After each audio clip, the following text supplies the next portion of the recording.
James Bond.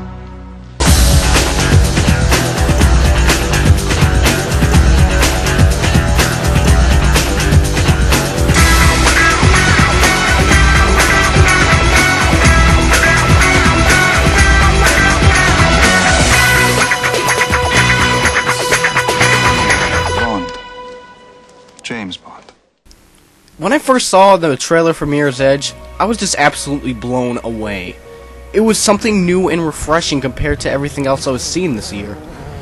And in fact, the trailer was so good, it was actually one of those rare games that I was actually looking forward to. But not only that, the music from the trailer was just absolutely breathtaking. It just had this relaxing feel that I've never heard before.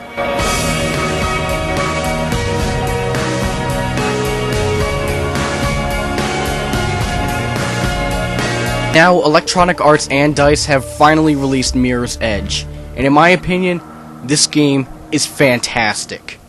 Why do I think this game is fantastic? Well, let's begin with the game's story. Something's got somebody rattled, kiddo. We call ourselves runners.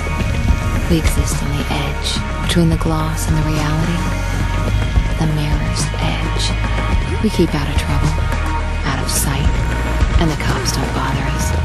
You play as Faith Connors, a member of the Runners, which is a group that runs across the rooftops of the city to transfer disclosed information without getting in the police's way. She soon finds out that her sister Kate is the main suspect of the murder of mayor electoral candidate Robert Pope, so now it's her job to clear Kate's name and find out why the Blues are trying to kill the Runners so much. The story here is good enough to make the player keep going, but the main problem with the story is its execution. The characters are hard to become likable, and the whole story in general should have just been fleshed out a little bit more. Most of the story is either told through the radio chatter through your headset, the in-game cutscenes, or more often than not, the animated cutscenes that occur between each level. Now, while the animated cutscenes look good, why the hell do they look like Esurance commercials? If you're on the go, you've gotta have Esurance. Oh god. But other than that, the story is decent. It just should have been better. Now let's move on to the game's graphics. The graphics of Mirror's Edge are fantastic. It looks clean, it's colorful, and it just looks different compared to all the grays and browns I've been seeing in a lot of next-gen games this year. The city alone looks great with its draw distance, and it's just breathtaking to look at.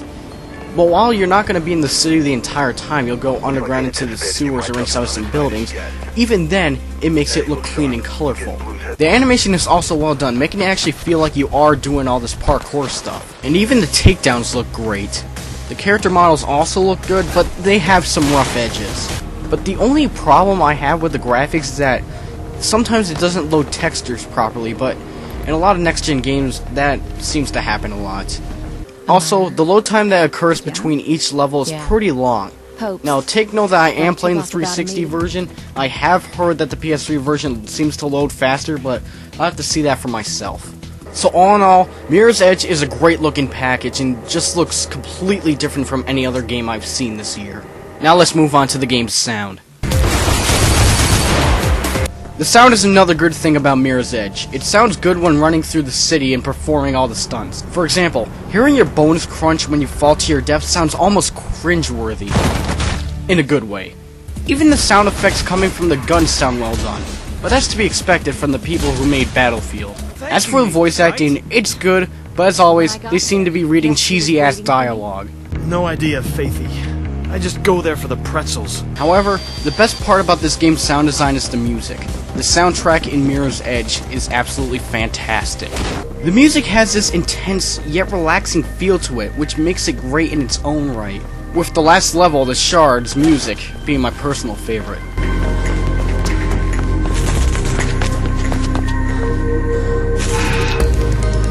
And the main theme of Mirror's Edge, Lisa Makovsky's Still Alive, just fits with the game almost perfectly and is a fantastic song.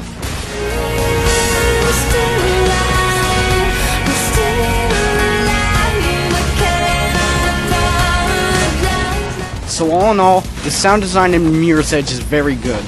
But now let's move on to the most important part of the game, the gameplay. The one thing that makes Mirror's Edge stand out from any other game out in the market is its gameplay. Mirror's Edge is not a shooter. Instead, it's a first-person parkour adventure. Most of the time, you'll just be running from point A to point B, getting through the level as fast as possible, while solving some puzzles along the way. It's different, it's refreshing, and fun. Sure, there has been first-person jumping in a lot of games, but a full game around it is completely brand new. The controls for this game are also very well done. It's simplistic, yes, but it's best to be that way because trying to pull off some of these moves using complex controls would have been a disaster. But what makes this game so great is the flow of the gameplay. When it works, the game can easily give you an adrenaline rush and make you have a lot of fun with this game. Take the train level for example. When you're going on it, you feel like that you really might accidentally fall off. And it is a great and intense feeling, definitely one of the best parts of the game. This doesn't mean that the gameplay is perfect. In fact, there are a few issues that bog it down a little bit. Number 1, the hand-to-hand combat is not that good. In fact, it feels very stiff and out of place. Because all you really need to do is to slide and kick or try to disarm them and you'll just easily defeat the enemy. The second problem with this game is the shooting. There's only a small number of weapons and they don't feel that fun to shoot. Hell, the sniper feels awkward to fire when you zoom in. However, the shooting is optional, so it really isn't that much of a problem. But the main problem with the game is the glitches that happen during the parkour parts of the game. For example, if you try to swing from a pipe after jumping on it, you either might A, stand on top of it and screw up, B, go right through the pipe you're supposed to grab, or C, not even grab to any objects at all and plummet to your death. Another problem is that if you play this game for the first time, you might easily get stuck and have no idea where to go. This is where the runner vision comes in. Any object that you have to go to is marked with red and can lead you to the next part. You can, however, turn this option off if you played the game already, or it's automatically off if you decide to play the hard difficulty. Another thing that can be helpful with either combat or trying not to misjudge a jump is the slow-mo button. You'll know it's ready to use when your reticle turns blue, and when you use it can be very helpful, especially during some difficult disarming against the Pirandello Kruger guys, aka the guys with the freaking helmets. Another big problem I have with Mirror's Edge is that it is very short. In fact, you could beat the game in a day, which is bad, but at the same time it kind of makes sense. It makes sense because this was a game that was meant to be sped through. As far as replayability goes, once you beat the game, you could choose the speedrun option to speed through the game and get a fastest time or beat the qualifying time for achievements and stuff.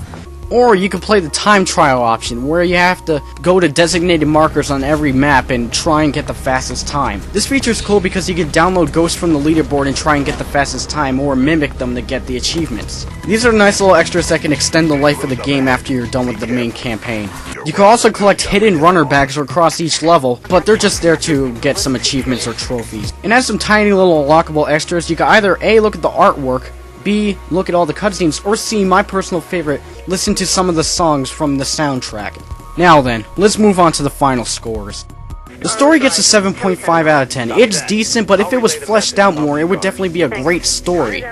But I still can't get over the fact that the animated cutscenes look like insurance commercials. Graphics get a 9 out of 10 for looking colorful, beautiful, and clean.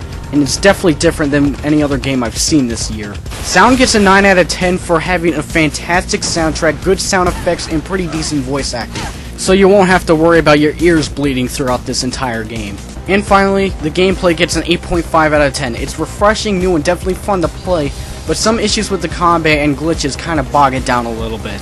So despite my issues with it, in my opinion, I still believe that Mirror's Edge is a great game, and it's definitely worth checking out if you want to play something new or different compared to all the generic crap I've been seeing most of this year. Therefore, I personally give Mirror's Edge a 9 out of 10.